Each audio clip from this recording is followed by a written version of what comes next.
Bonjour à tous et bienvenue sur cette nouvelle preview pour enfin une finale de conférence. La finale de conférence Est, les Boston Celtics contre le Miami Heat. Enfin, on a une finale de conférence avec une affiche que pas grand monde, pour ne pas dire personne n'avait pronostiqué, en tout cas moi le premier, que j'avais pas vu venir pour cette finale de conférence. Je pense que la majorité des gens auraient plutôt mis de l'argent, on va dire, sur un Milwaukee Bucks Toronto Raptors, mais force est de constater que non, ça ne sera pas le cas. Et donc on aura une finale inédite sur ces dernières années, mais surtout qui rappelle un petit peu l'ère LeBron James à Miami et Paul Pierce, Kevin Garnett entre autres à Boston. Donc c'est un petit goût de nostalgie, en tout cas moi ça me rappelle des bons souvenirs. Donc j'ai très très hâte de voir cette série et voilà, je me languis de voir ce que ça peut donner et voilà, je suis très content de vous faire cette preview aujourd'hui. Donc on va commencer évidemment par une petite dynamique de ces deux équipes comme vous avez l'habitude pour ceux qui suivent les vidéos. Au niveau des Celtics, sur le tour précédent, sur les demi-finales de conf, ils ont éliminé tout simplement les champions en titre, donc les Toronto Raptors, au bout du 7e match, donc au bout du suspense. Alors certes, la série aurait pu finir bien plus tôt, car ils ont mené rapidement 2-0 dans la série, puis ils se sont fait remonter à 2-2, puis ils ont pris l'avantage 3-2, puis ils ont repris un 3-3, et enfin ont gagné 4-3. Sachant qu'ils ont pris un shoot au buzzer d'O.J. Anunoby qui aurait pu être évité, ce qui a aussi redonné de la dynamique aux Raptors. Peut-être que la série se serait finie plus tôt, peut-être pas d'ailleurs, peut-être qu'ils auraient même pu se faire upset et se faire remonter. Bref, en tout cas, force est de constater qu'ils sont passés, qu'ils sont désormais en finale de conférence. Et on a pu voir un trio Walker, Brown, Tatum en bonne forme, plutôt en feu, même si Walker, on pourra revenir dessus, c'est un peu plus discutable, mais quand même un très bon trio. On détaillera un petit ça tout à l'heure. Et concernant le Heat, eux, ils ont fait tout simplement sauter les favoris, du moins un des favoris, en tout cas le numéro 1 de la conférence Est, avec les Milwaukee Bucks, avec le Deep Boy de cette année et le probable back-to-back MVP, normalement. Gentleman sweep, tout simplement, 4-1, avec un seul match perdu en prolongation sur un match incroyable de Chris Middleton. Alors certes, ils ont éventuellement profité de la blessure de Giannis Antetokounmpo. Bon, il y avait déjà une grosse avance dans cette série à ce moment-là. Mais bon, le Heat a totalement fait déjouer les Bucks, a sorti l'un des gros favoris de la compétition et voilà, s'est imposé comme l'épouvantail, l'outsider, même si les Celtics aussi, c'était moins outsider, je trouve, les Celtics que le Heat. Mais là, pour le coup, on a un vrai outsider, un vrai underdog qui devrait poser pas mal de problèmes aux Celtics. Donc, comme on l'a dit précédemment, les champions de titre sont partis. Pareil que le numéro 1 de la conférence Est, pardon. Petite anecdote, si Miami se qualifie en finale NBA, ce serait une première depuis 2014. Et pour les Celtics, par contre, ce serait une première depuis 2010. Donc, on a vraiment deux équipes qui n'ont pas joué, on va dire, les premiers rôles depuis un petit moment, en tout cas dans la conférence Est, voire dans la NBA tout court. Pour moi, il y a beaucoup de cases cochées qu'on a remplies du moins, il y a tous les signes pour qu'une série soit longue. Pour que cette série soit longue, pour moi, on a Boston qui peut compter, comme j'ai dit, sur le trio Walker, Brown, Tatum qui cumule à 62 points de moyenne à eux3 par match sur la série face aux Raptors. Et le Heat, lui, peut compter sur Jimmy Butler qui est le patron de l'équipe, un leader défensif extrêmement solide, etc. On connaît le bonhomme. Et sur l'expérience incroyable de Goran Dragic, qui, depuis qu'il est revenu dans le 5 majeur de Miami, retrouve un niveau extraordinaire. Et on a évidemment les performances très solides et très régulières de Bam Adebayo à l'intérieur. Et à E3, il cumule tout simplement 60,4 points de moyenne. Donc voilà, un très joli trio aussi. Donc on a deux Big Three, si on peut appeler ça ainsi. Donc on a deux Big Three qui devraient s'affronter et qui devraient donner beaucoup de combats, d'étincelles, on va dire, sur cette série. Voilà, c'est un trio offensif, des trios offensifs performants, mais on a beaucoup de role-players aussi de chaque côté qui devront apporter beaucoup sur cette série. On va passer aux 5 majeurs, d'un côté du classique avec Walker, Smart, Brown, Tatum, Tace, et du côté du 8, Dragic, Robinson, Butler, Crowder, Adebayo. En termes de match-up, à la main, on a un duel qui semble équilibré, même si sur la base des chiffres, en termes de stats, Goran Dragic présente des meilleures stats sur la série précédente, parce que Walker tourne en 17-4-6 et Dragic en 25-4. De plus, Dragic, c'est le principal porteur de balle du hit, c'est le maître du tempo, c'est lui qui contrôle le jeu, qui annonce ses systèmes, etc. C'est la seconde option de l'équipe. Après, il n'a aucun souci à lâcher la balle. Quand ça commence à devenir tendu, il peut laisser complètement la balle à Butler pour la monter ou à lâcher dans les corners pour des Tyler Hero ou Robinson ou servir parfaitement Bam Adebayo après des pick and roll, des pick and pop par exemple. Concernant Kemba Walker, lui, il a plutôt soufflé le chaud et le froid depuis le début des playoffs, mais également sur la série précédente. Alors certes, on connaît le niveau réel du joueur, mais il devra encore faire plus pour son équipe, surtout en termes d'adresse, parce qu'il tourne à 42% au tir, ce qui est pas mal en soi, mais un petit 28% à 3 points, sachant que, évidemment, si son adresse s'améliore, ça va être un atout majeur supplémentaire dans la main des Celtics, ça c'est une évidence. Donc sur cette match-up, personnellement, je donne un léger avantage au Heat, mais bon, on sait de quel type de joueur c'est Kemba Walker, et attention à son réveil, car ça peut vraiment faire basculer la série, surtout sur cette match-up. Sur les ailes, on a un Duncan Robinson, Jimmy Butler versus Marcus Smart, Jaylen Brown. Si Robinson, il a laissé le jeu venir à lui, comme il a l'habitude de faire, avec 9 petits points de moyenne, mais entre guillemets un petit 35% derrière l'arc, donc un sniper relativement régulier, même s'il a eu des matchs avec, des matchs sans, en fonction des moments, mais bon, ça reste quand même une grosse menace à 3 points qu'il va falloir surveiller. On a Marcus Smart de l'autre côté, qui en l'absence de Gordon Hayward, en fait, c'est vraiment le facteur X, c'est le supplément d'âme des Celtics. Sur la série précédente face aux Raptors, il tourne en 15,7 points, 6 rebonds et 5 passes par match, à 42% à 3 points, dont 39% à 3 points. Donc le type c'est Ray Allen en fait, évidemment. Personne ne nous l'avait dit, personne ne l'avait vu venir, mais bon voilà. Évidemment, on ne parle pas de sa défense seul, parce que ça on connaît. Mais voilà, il a clairement marqué offensivement la série précédente. Alors, sur le plan défensif, il va sans doute rendre fou Robinson, s'il est en défense sur lui, parce qu'il y a de grandes chances pour qu'il soit mis en match-up sur Dragic. Mais à voir si cette adresse, le fire, le takeover qu'il a activé sur la série précédente, on va dire, va continuer tout simplement, s'il va continuer à avoir de la régularité sur cette série. Et surtout, voir comment il va s'adapter, parce qu'il y a beaucoup de bruit qui parlent d'un éventuel retour de Gordon Hayward, mais on y reviendra un petit peu plus tard. À voir s'il revient, déjà si c'est lui qui va sortir du 5 majeur, si on suit la logique, ça devrait être lui. Si oui, comment il va s'adapter à ce nouveau rôle, sachant qu'il était plutôt bien là, il était très bien même sur ses playoffs. Donc évidemment, il a l'habitude, il connaît le rôle de 6e homme en sortie de banc, etc. En backup sur l'arrière, voire la main. À voir, mais voilà, sur le poste d'arrière, il va clairement poser des problèmes s'il garde le fire qu'il a sur la série précédente. Après, sur les ailes, on a Butler qui va sans doute alterner en défense sur Brown et sur Tatum, voire sur d'autres, ça dépendra des match-ups.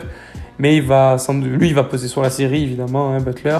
Alors, des fois, c'est pas forcément dans les chiffres sur lesquels il est capable de peser, mais il peut faire 3 cartons corrects ou sans plus, on va dire. Et d'un coup, money time, Jimmy Butler pète un plomb, il devient inarrêtable, ça rend des shoots dans tous les sens, ça défend comme un malade mental, encore plus qu'à l'accoutumée.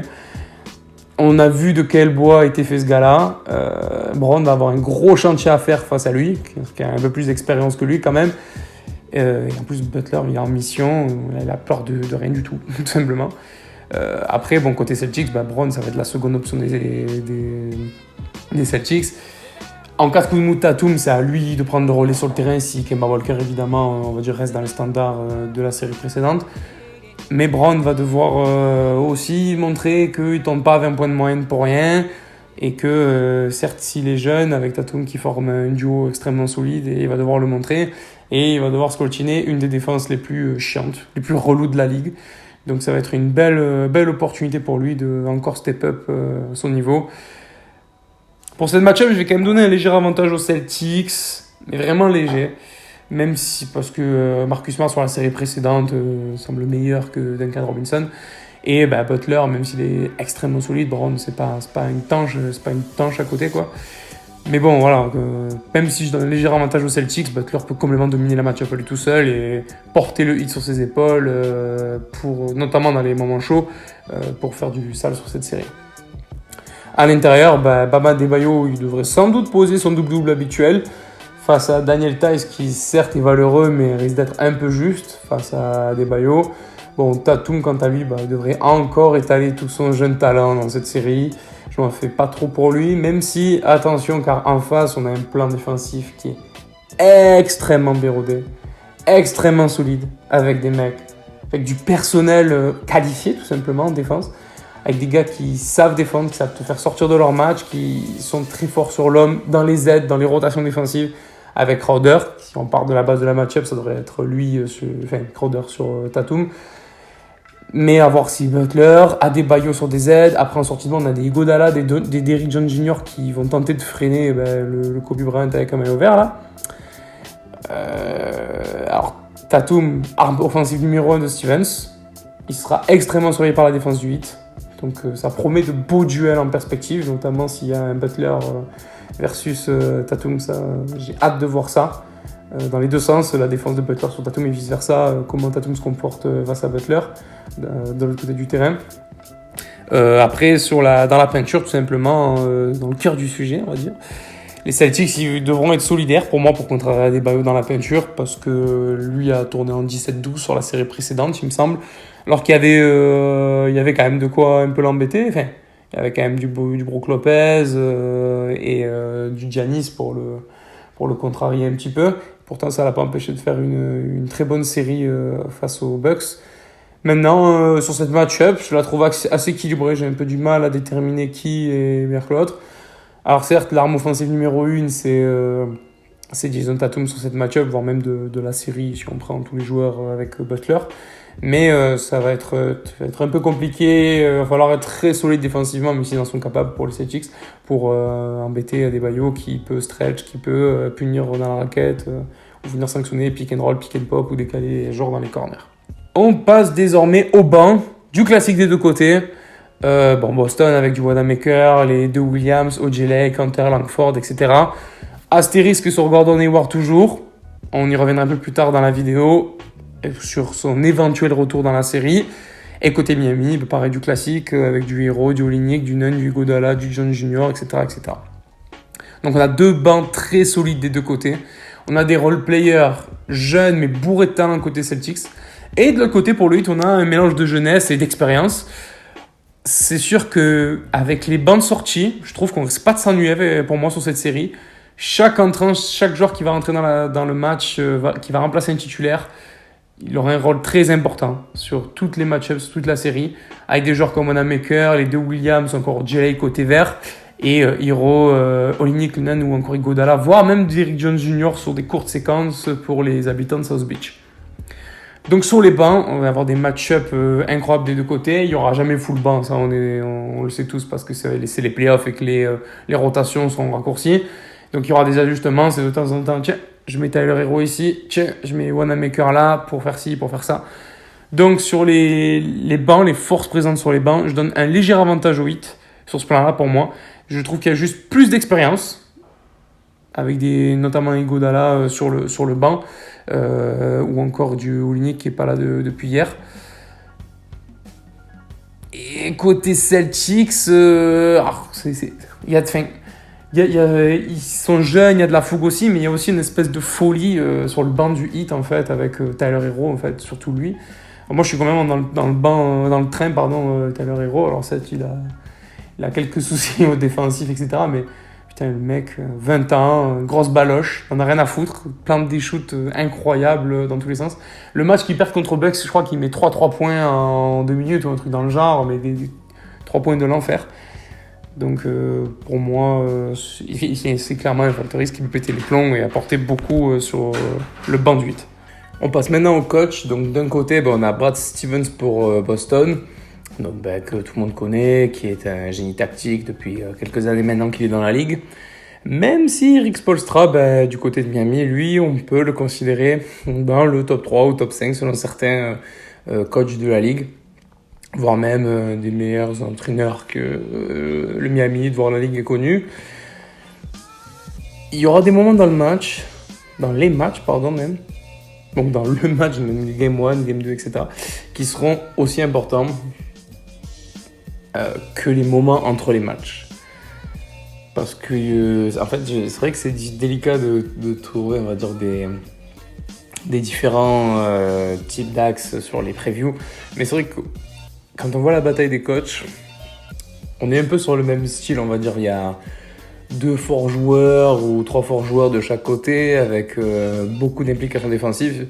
C'est vrai que ça me fait penser un peu à une match-up des années 90 à l'Est. Paddy qui a beaucoup de points d'ailleurs sur cette série. Pardon, beaucoup de points en moyenne sur les séries, sauf un gros blowout évidemment. Donc du coup, il y aura beaucoup d'ajustements qui seront faits, certes pendant les matchs, mais aussi entre les matchs. Les entraîneurs, le staff technique, tout le boulot de ces personnes-là, ça sera ultra important. Même si, je n'ai pas vraiment de favoris sur la match-up des coachs. Et juste si on peut donner le petit edge au Heat, parce que Spoelstra a quand même plus de titres et plus de runs de playoffs que Brad Stevens. Même si Brad Stevens a quand même de l'expérience malgré sa jeunesse et on va dire son peu d'expérience, son peu d'années passées en NBA. Il a quand même beaucoup d'expérience. Il y a des demi-finales de conf, je crois même qu'il y a une finale de conf si je dis pas de bêtises, avec les Celtics. Donc bon, ça va être un très gros affrontement de coach. Pour l'instant, on ne sait pas ce qu'il y a de l'autre côté à l'ouest. Donc il y aura Frank Vogel pour l'instant avec les Lakers. Et ce sera soit contre Doc Rivers, soit contre Mike Malone. Je pense que cette match-up-là, en termes de coach, elle sera moins belle, du moins excitante sur le papier que celle-ci. Donc pour moi, c'est une des plus belles match-up, même toute série confondue, même si celle des 2 tours d'avant était super sympa. Donc pas vraiment de favori pour moi, même si l'expérience, l'habitude, les cheats, les runs, etc., l'ajustement continu semble être un peu plus du côté du 8 avec Eric Spoelstra pour moi. On passe désormais aux clés de la série. Donc pour moi, la première clé de la série, c'est tout simplement Jimmy Butler, qui a sorti une excellente série contre les Bucks, qui s'est mis en leader incroyable, et que ce soit d'un côté comme de l'autre du terrain. On savait déjà qu'il était extrêmement fort défensivement, offensivement, c'était un All-Star. Là, je pense qu'il a passé encore plus un cap, notamment, comme il a dit lui-même, personne attendait le hit à ce niveau-là.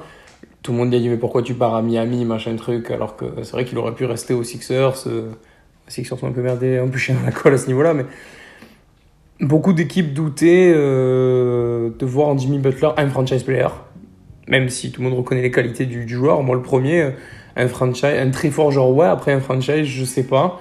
Moi en tout cas, je n'étais pas trop, on va dire, convaincu par ça, puis voilà, ça tout ça, moi en tout cas il m'a fermé ma gueule et c'est super parce que c'est un joueur que j'affectionne.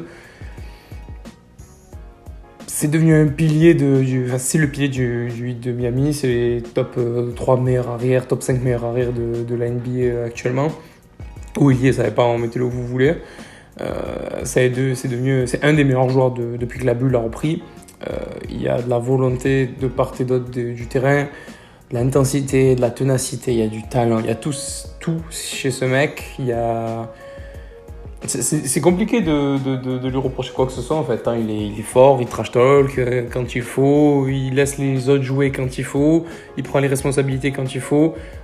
Comme j'ai dit sur les 5 majeurs, il est capable de faire 3 cartons, on va dire corrects, voire sans plus, et faire des 4e cartons de fou furieux sur la série contre les Bucks. Il y a eu des passages, je sais plus c'est Game 1, c'est lequel, mais c'est un assassinat complètement intenable en fait. Voilà, il a le leadership, la volonté d'emmener tout le monde avec lui et tout le monde le suit en fait. Plus Dragic qui derrière le seconde parfaitement. Jimmy Butler, ça va être très compliqué à stopper, il va avoir un plan défensif mis en place normalement pour lui. Donc à voir qui va s'y coller, si c'est Marcus Smart, même s'il est petit, par rapport à lui. Est-ce que ça va être Jaylen Brown, est-ce que ça va être Tatum. Voilà, tout va se poser comme question pour le ralentir déjà on va dire, de la partie offensive du terrain. Maintenant en défense, lui aussi c'est pareil, il va avoir un gros boulot. Sur la match-up, si on parle juste par rapport aux 5 majeurs, il devrait défendre sur Jaylen Brown, mais bon, c'est pas impossible que ce soit le chien de garde attitré de Jason Tatum. Sachant que Jason Tatum a tourné à 24 points sur la série précédente face aux Raptors. Enfin, on va voir, ça va être un défi énorme pour Jason Tatum, qui d'ailleurs est du coup vraiment la seconde clé de la série, parce qu'il a été à la hauteur. Toutes les attentes qu'on pouvait avoir sur lui, il a 22 ans, il a été All-Star.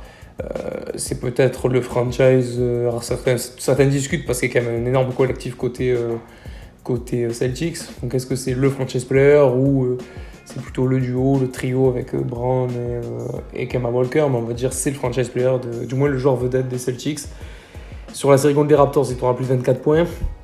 Mais il a été extrêmement clutch au tir, a prouvé qu'il pouvait scorer un peu dans tous les registres possibles du jeu. Je crois que c'est lors du match 7, il est rentré dans l'histoire, c'est devenu le deuxième plus jeune joueur de la NBA à enregistrer plus de 25 points, plus de 10 rebonds et plus de 5 passes sur un Game 7, donc évidemment derrière Kobe Bryant, donc le joueur à qui il a été de nombreuses fois comparé. Ça va être le joueur clé à surveiller dans les confrontations. Pour moi, de toute façon, en fait, j'aurais pu faire juste une seule clé de la série avec la match-up Jimmy Butler versus Jason Tatum, mais on aurait fait ça tout le long, quoi. Mais ouais, effectivement, les deux vont se rentrer dans la tranche, ça c'est sûr certain. Bon, c'est sûr que Jason Tatum reste jeune, mais tellement fort offensivement, un peu dans tous les secteurs du jeu. Puis il apporte défensivement, il a ce côté d'ailier long qui pourra poser des soucis. Puis pareil.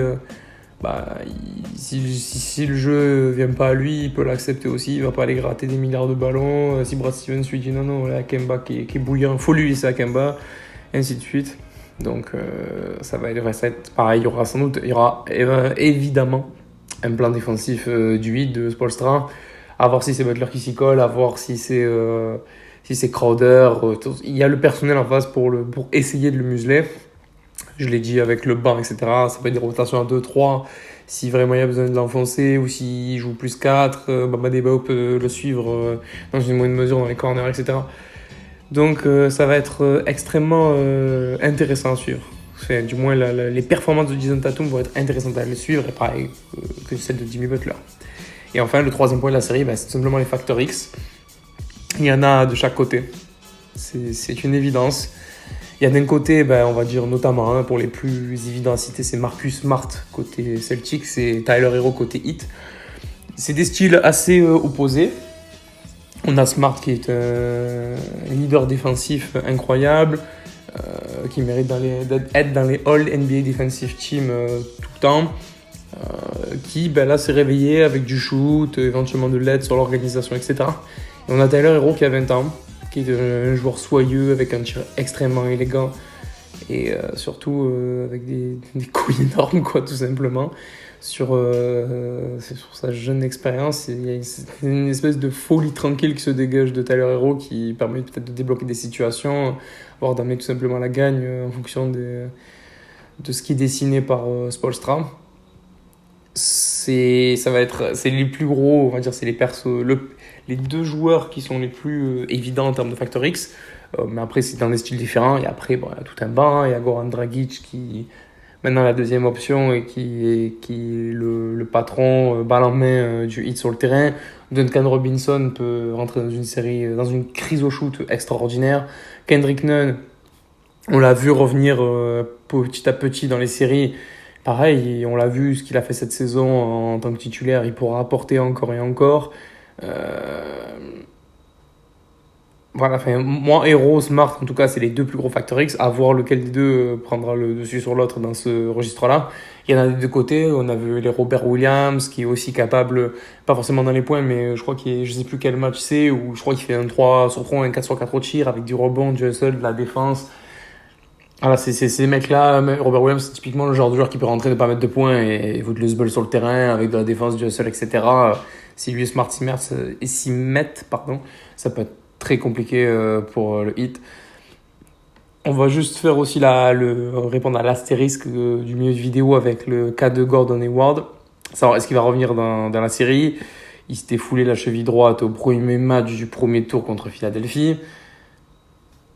Apparemment, il semble sur le chemin du retour. Il est plus en quarantaine. Stevens a déclaré qu'il reviendra dans la série, mais il ne sait pas quand. Il n'a pas encore repris totalement les entraînements et contacts de ce que j'ai lu. À voir maintenant s'il revient.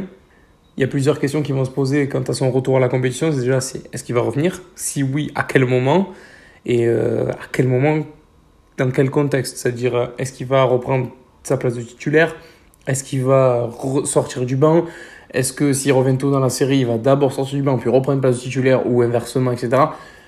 Mais ça a beaucoup de questions. Après, c'est sûr que c'est évident que s'il revient à son niveau qu'il avait en saison régulière, sachant qu'il tournait, j'ai les stats, à 17,5 points, 6,7 rebonds, 4,1 passes par match à 50% au tir, ça va donner une arme extrêmement puissante aux Celtics qui viendra donner du fil à retordre à Miami tout simplement. Là, c'est vraiment, c'est pas un petit apport. Après, tout dépend de comment il revient, etc. Ça, on peut débattre parce qu'on n'a pas trop d'indications à ce niveau-là. C'est vrai que c'est un peu l'inconnu, mais c'est un inconnu qui peut se transformer en facteur X parce que s'il revient, qu'il sort du banc, parce que Marcus Smart est toujours dans la continuité de la série précédente et que on le met sur le banc et qu'il rentre un coup 20 minutes, un coup 15, un coup 30 si besoin, etc. Ça peut être n'importe quoi en fait. Et du coup, un joueur qui pouvait être attitré sur les rotations avec Tatum devrait passer sur lui. Et là, c'est sûr que ça va devenir d'autant plus compliqué pour le Heat si Gordon Hayward revient au niveau auquel on l'attend en tout cas. On passe maintenant au pronostic. Alors sur la saison régulière, je ne l'avais pas dit en début de vidéo, je crois, je me souviens plus. Je crois que sur les 3 rencontres, Boston en a gagné 2. Il y en avait une dans la bulle, il me semble aussi. Est-ce que le repos va jouer? Ça, je sais pas. Aussi parce que le Heat a plus de repos que les Celtics. Le Heat a fini la série en 5 et en 7. Les matchs sont extrêmement rapprochés. La série devrait débuter. Alors, je tourne cette vidéo le lundi, mais la série commence mardi. Donc, si je poste cette vidéo mardi, ce qui devrait être le cas, la série commence ce soir. Sinon, si c'est lundi, la série commence demain. Mais vu que je devrais poster cette vidéo mardi, la série commence bien évidemment ce soir. Il n'y a pas de... Franchement, c'est une série, il y a tout pour que ce soit difficile à pronostiquer. C'est du même acabit pour moi que Celtics Raptors. J'avais dit 4-3 Raptors. Et je me suis trompé évidemment, mais j'avais dit que ça ne m'étonnerait pas que les Celtics passent en 4-3 aussi. Et bien là, on est un peu dans la même situation. En fait, j'ai vraiment du mal à me prononcer, mais autant, c'est un peu ce que je disais contre Toronto pour les Celtics. Les Celtics, en termes de talent intrinsèque, si on parle juste de joueur par joueur, je trouve que c'est meilleur que Miami. Mais après, quand on voit la performance du Heat sur les Bucks, qui ont roulé sur la saison régulière avec un Giannis incroyable, etc., avec les qualités et les défauts d'effectifs qu'on connaît, voir Spoelstra outcoach Mike Budenholzer, voir Jimmy Butler complètement éteindre les attaques adverses et leader son équipe, être clutch avec des jeunes ou d'autres gars qui sortent du banc, qui bombardent de tous les côtés, une adresse assez exceptionnelle, et surtout un Goran Dragic en mode MVP championnat d'Europe. J'ai vraiment du mal. C'est dur. En tout cas, moi, je pars sur une série en 7, mais je vais la donner... En fait, je vais me répéter, mais c'est un peu la facilité. Je vais la donner à Miami. Question juste d'expérience qui peut jouer, selon moi, sur le banc par rapport aux joueurs et à Eric Spoelstra. Donc je vais la donner 4-3 pour le Heat. Néanmoins, je réitère ce que j'ai dit sur la série précédente, je ne serais pas surpris de voir les Celtics passer 4-3. Du coup, pas pour l'expérience ou autre, à moins qu'il y ait une surprise. Enfin, ça peut dépendre de plusieurs choses, éventuellement du retour de Gordon Hayward, mais en fonction de la série de Jason Tatum et aussi celle de Kemba Walker. Si Kemba Walker step up, on retrouve un niveau qu'on lui a connu dans ses saisons précédentes à Charlotte, et que Tatum continue sur sa lancée de jeune prodige slash all-star slash superstar en devenir, ça va être une série d'autant plus compliquée pour le Heat. Donc pour moi, c'est soit 4-3 d'un côté, soit 4-3 de l'autre, mais je vais partir sur un 4-3 pour Miami. Voilà, bon, j'espère que vous avez kiffé ce prono, cette petite preview. N'hésitez pas à mettre votre prono dans les commentaires, à mettre des pouces bleus, ça va être pour le référencement, à commenter si vous voulez apporter des infos supplémentaires, etc. à la série ou si vous avez des questions. N'hésitez pas à partager les vidéos, même sur les réseaux sociaux qui arrivent, j'arrive plus à parler, juste après. Merci encore pour toute l'équipe, ciao ciao.